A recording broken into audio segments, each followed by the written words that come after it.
privado para o ônibus aconteceu com o bilhete integrado, né? São Paulo, nós já estávamos numa situação que da OD, 90, OD 2002, né? Que foi feita uma OD pequena, onde o transporte privado estava mais de 50% e o transporte público menos de 50%. Foi a primeira vez que o transporte privado ficou acima de 50%.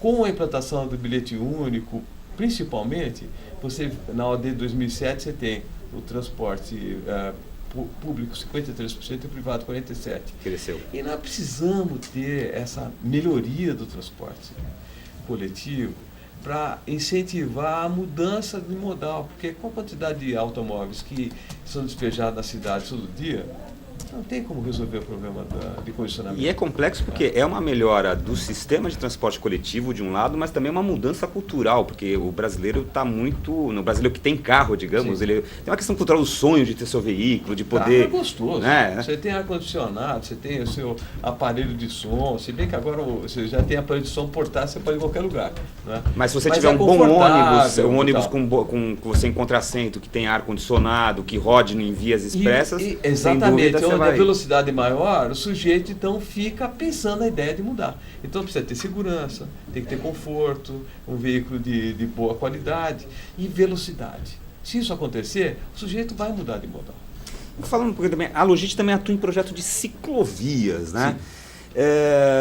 Que são soluções alternativas, digamos, para o trânsito nos grandes centros urbanos. Como é que se avalia essas soluções alternativas, Wagner? Olha, a ciclovia é um sistema, pode ser complementar, né?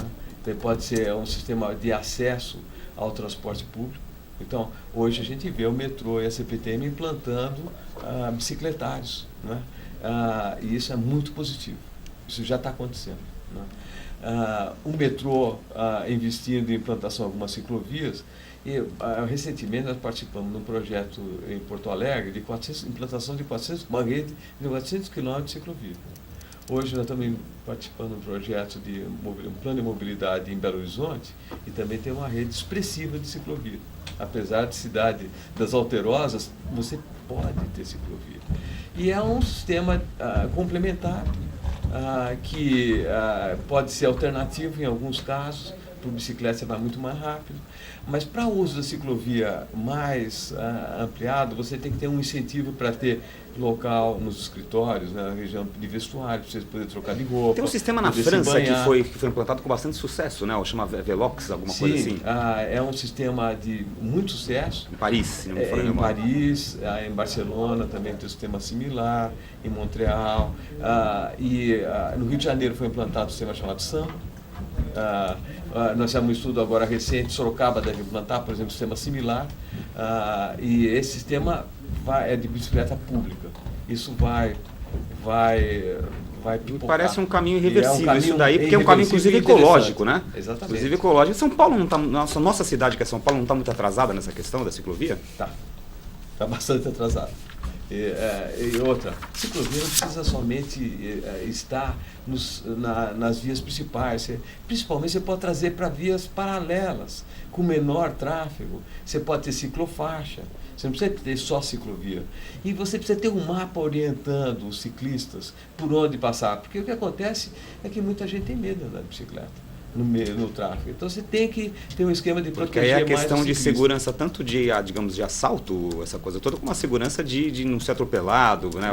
Porque também aí tem uma questão cultural de respeito, digamos, ao ciclista, né? Exatamente. Então, quando você tem a bicicleta misturada num trânsito pesado, ela realmente é para poucos. Ok. Né? Já que o nosso programa começa a chegar ao final, eu queria aproveitar a presença do Wagner aqui, sair um pouquinho da questão do transporte urbano, do transporte de pessoas, para a gente falar um pouquinho de transporte de cargas, né? Da questão logística brasileira.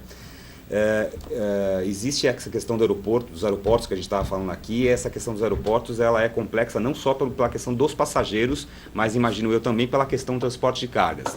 Tem também os outros modais, portos, rodovias. Como é que você vê essa questão logística no Brasil hoje? O que está faltando? O que está precisando? Olha, no Brasil, digamos, modernização dos portos é uma coisa que já começou, né, com a participação do setor privado, e isso deve ampliar.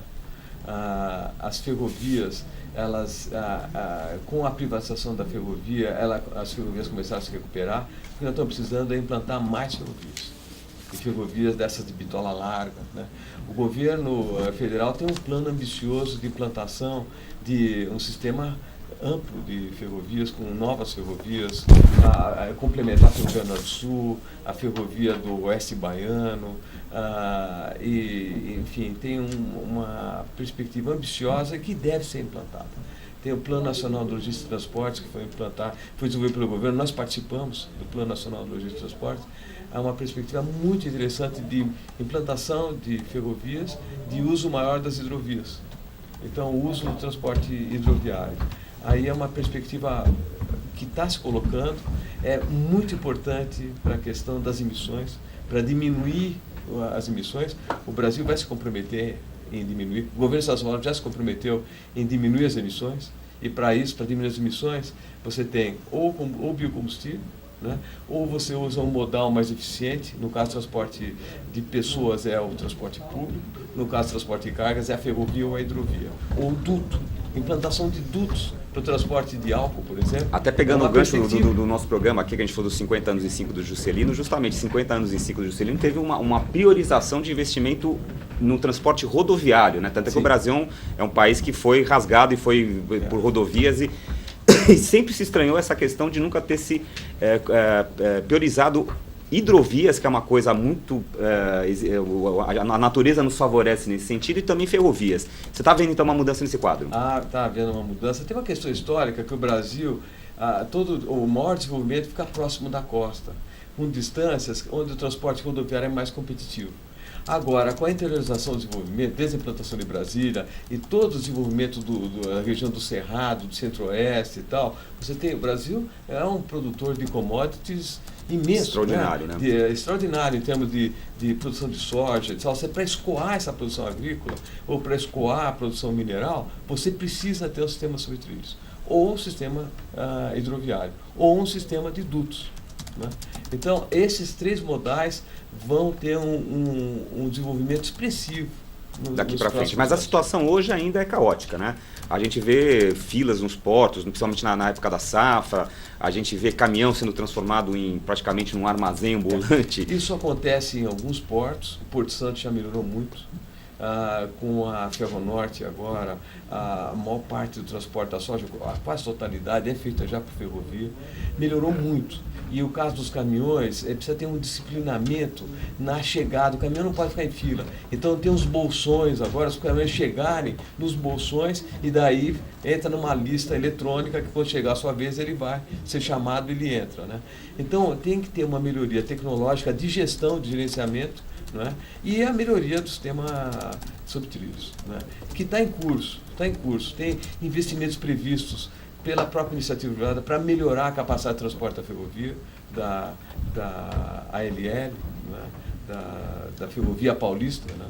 E a implantação de novas ferrovias. Quer dizer, deve acontecer. O cenário é otimista, a gente vai ter investimentos, essa coisa deve melhorar. Sem dúvida. Que bom. Deve melhorar, sem dúvida. Caetano, como é que está o nosso chat? Temos alguma última pergunta antes de nos despedirmos aqui do programa? Olha, tem bastante comentário, o pessoal discutindo sobre revitalização urbana, tem um processo de discussão bem interessante aqui. Só que a gente teve uma queda no chat e voltamos agora, então deu para resgatar algumas perguntas. Como vocês estavam falando de portos, eu vou fazer uma pergunta do Paulo, que eu já havia comentado que participou do programa com vocês. Ele falou o seguinte: falando sobre portos, temos em São Paulo o Porto de São Sebastião, com planos de expansão e localização estratégica para atender as indústrias do Vale do Paraíba, região de Campinas e interior do estado.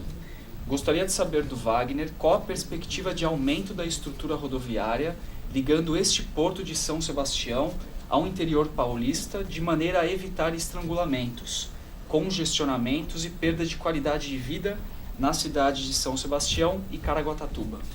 Olha, o governo do estado de São Paulo já era para ter lançado um programa, novo programa de concessões, e que visa, digamos, o restante de colocar para concessão o restante da malha rodoviária e, particularmente, trazer investimentos para a ligação Planalto, Baixada.